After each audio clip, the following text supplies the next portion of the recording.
Alors Aurore, nous sommes en train de déguster un grand cru Morgon, donc dans l'appellation Beaujolais, enfin, appellation Morgon dans la région du Beaujolais.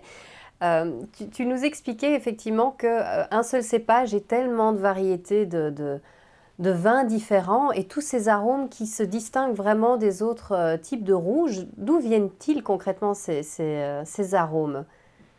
Alors, les arômes, c'est une grande question.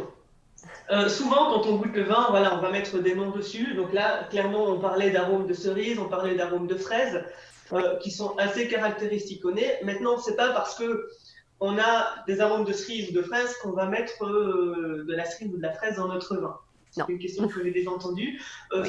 Il n'y a pas de, a pas de molécules, Il n'y a pas on ne d'ajout, rajoute pas de c'est ça. produits quelconques pour donner ces arômes-là. Maintenant, les arômes, ils ont différentes origines et ça vient, alors, tout d'abord du raisin.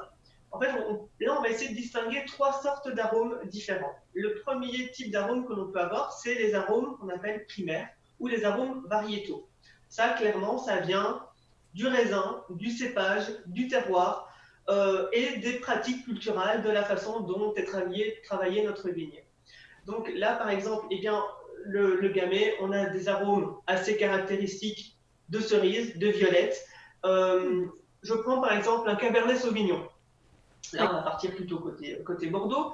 Le Cabernet Sauvignon, il a un arôme bien distinctif. Quand on le sent, on sait que c'est du Cabernet, ça va être le poivron vert. Le C'est poivron vraiment, vert. voilà, je te Ok. jure, c'est vraiment propre au cépage. Je pense à autre chose, par exemple du Gewürztraminer.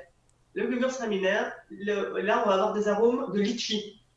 On sent du litchi, on Ok. sait que c'est du Gewürz. Ou un Ok. dernier, du Sauvignon blanc, par exemple. Là, on va avoir des notes d'agrumes très très fortes. Ça, Ouais, ça, ça vient directement du cépage, du c'est terroir, ça. du sol. Voilà, c'est des arômes primaires. Après ça, on va pouvoir distinguer ce que l'on va appeler des arômes secondaires ou fermentaires. Bon, là, la vinification a commencé et ce sont des arômes qui vont venir justement de ce process de transformation. Alors, on aura différentes choses. Ça va venir notamment des levures que l'on peut avoir. Ça va venir aussi des deux types de fermentation qu'on va avoir. Donc, la fermentation alcoolique, fermentation malolactique. La fermentation alcoolique, c'est la transformation des sucres en alcool. Fermentation malolactique, on va un tout petit peu plus loin, vite fait. C'est pour les vins rouges, c'est la transformation de l'acide malique en acide lactique, ce qui veut dire que notre vin va devenir moins acide.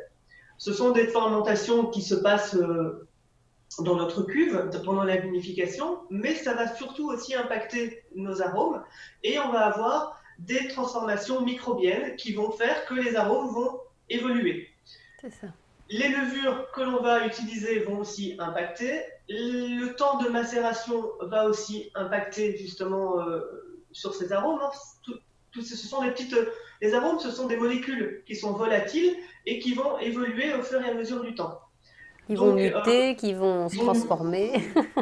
c'est tout à fait ça. Donc, si je reprends par exemple les fermentations, pendant la fermentation malolactique, si elle se fait sur le vin, on aura des arômes qu'on va appeler parfois des arômes lactés ou beurrés. Du beurre, de la crème, de la brioche, du pain de mie. Donc ça, ce sont des arômes qui vont se développer à ce moment-là. Ok.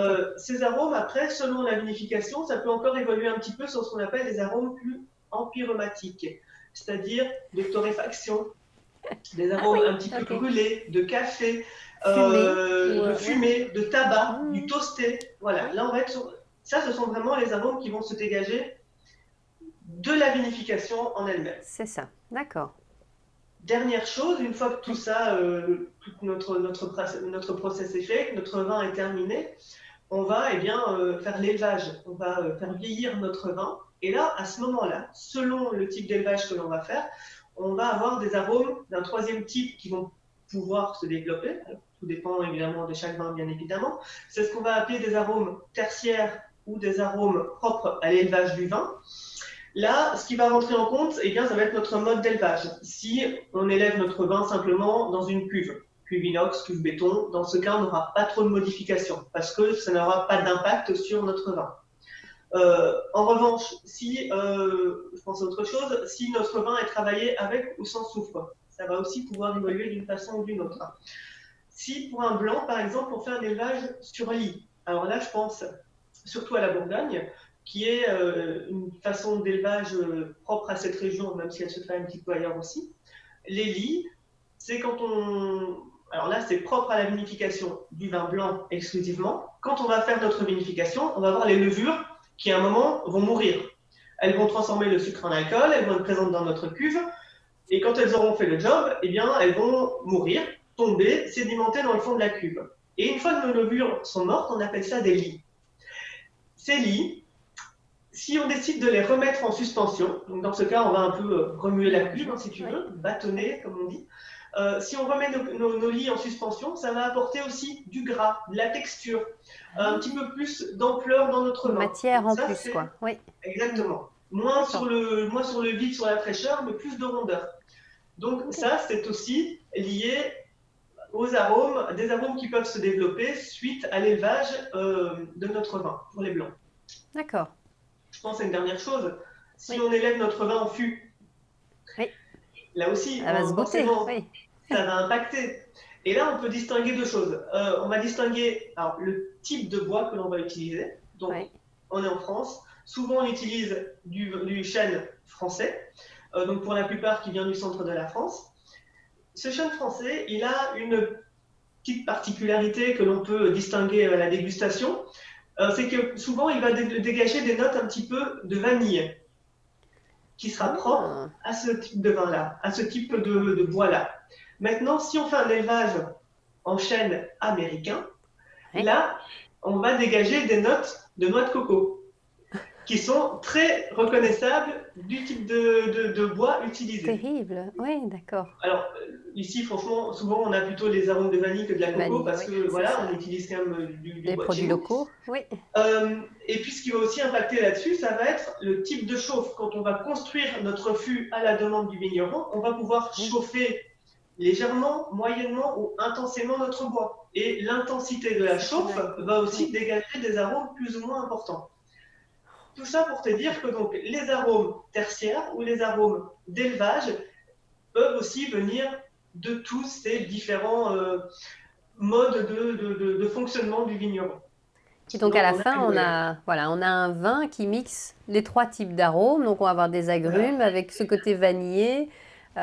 Oui, et puis les arômes de la vinification avec peut-être une rondeur. C'est incroyable. Donc, comme quoi ça peut évoluer. Infini. Voilà. Oui. C'est vraiment les arômes, on n'a pas un arôme figé. On a un arôme qui va, dès le départ, propre au raisin, qui va évoluer et qui va prendre des notes complètement différentes, mais qui va vraiment évoluer au fur et à mesure du temps. Incroyable. Incroyable. Ça donne envie d'en goûter, d'en goûter plein. De pouvoir goûter ce côté vanillé ou la noix de coco.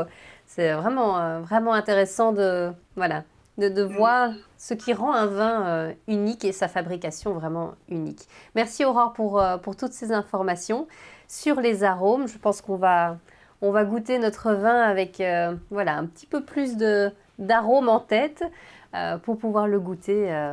Merci beaucoup Aurore. Merci à toi. Bienvenue sur la chaîne Wine O'Clock. Avec Aurore, on vous donne rendez-vous chaque semaine pour parler vin. Aurore vous dira tout, absolument tout ce que vous avez toujours voulu savoir sur le vin.